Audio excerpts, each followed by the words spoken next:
Brigadir Syahid Is-Eldin Al-Qassam menargetkan serangannya pada sekelompok tentara pendudukan yang dibarikade di dalam sebuah rumah.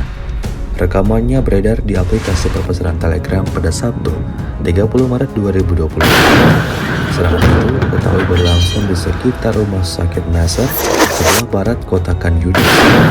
Serangan tersebut tampaknya dilakukan dengan peluncur RPG tempur dengan roket tanpa baret dan TBG buatan lokal. Hanya dengan satu kali bidikan, pembela Palestina berhasil meledakkan titik persembunyian musuh, seperti yang terlihat dalam rekaman. Insiden ini diklaim menewaskan semua tentara Israel yang ada di sana. Hingga video ini beredar, beragam komentar dituliskan warganet.